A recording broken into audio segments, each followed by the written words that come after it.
आइए जानते हैं सीता जी का जन्म कैसे हुआ और क्यों हुआ। एक बार की बात है, जब रावण हिमालय के वन में विचर रहा था तो उसने एक तपस्विनी कन्या को देखा जो अपने अंगों में काले रंग का मृग चर्म तथा सिर पर जटा धारण की हुई थी और तपस्या में लीन थी। तब रावण ने पूछा, भद्रे तुम किसकी पुत्री हो? यह कौन सा व्रत कर रही हो? किस फल के लिए यह तपस्या कर रही हो? रावण के ऐसे पूछने पर वह तपस्विनी बोली, ब्राह्मण, मैं कुशध्वज की पुत्री हूँ जो बृहस्पति के पुत्र थे और मेरा नाम वेदवती है। मेरे पिताजी की इच्छा थी कि तीनों लोकों के स्वामी भगवान विष्णु से मेरा शादी हो जाए, लेकिन जब यह बात दैत्यराज शंभु को पता चला तो उसने क्रोध में आ गए और मेरे पिताजी की हत्या कर डाली। तब से मैंने प्रतिज्ञा कर ली कि भगवान नारायण के प्रति पिताजी का जो मनोरथ था उसे मैं सफल करूंगी, इसलिए मैं उन्हीं के अपने हृदय मंदिर में धारण करती हूँ। तब रावण ने बोला कि मैं लंका का राजा रावण हूँ, तुम मेरी पत्नी हो जाओ और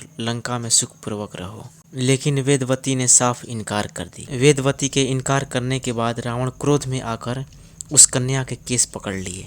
तब वेदवती ने क्रोध में आकर अग्नि को प्रकट कर ली और उस अग्नि में प्रवेश कर गई। फिर रावण से बोली कि तूने मेरा इस वन में अपमान किया है, इसलिए मैं तेरे वध के लिए फिर उत्पन्न होंगी और अगले जन्म में तेरा वध का कारण मैं ही बनूंगी। ऐसा कहकर वह प्रज्वलित अग्नि में समा गई। फिर दूसरे जन्म में वह कन्या पुनः एक कमल से प्रकट हुई और रावण ने वहां से भी उस कन्या को प्राप्त कर लिया। फिर अपने घर लेकर चला गया और अपने मंत्री से बताया तो उनके मंत्री बालक बालिकाओं के लक्षणों को जानने वाले थे। उसने बोले कि यह सुंदरी कन्या यदि घर में रही तो आपके वध का कारण बनेगी, ऐसा लक्षण इस कन्या में दिखाई देता है। यह बात सुनकर रावण ने उसे समुद्र में फेंक दिया। इसके बाद वह देवी भूमि को प्राप्त होकर राजा जनक के भूभाग में जा पहुंची। वहां राजा के उस भूमि के जोते जाने पर वह सती साध्वी कन्या फिर प्रकट हो गई, जिसका नामकरण सीता हुआ, जो रावण के वध के कारण बनी।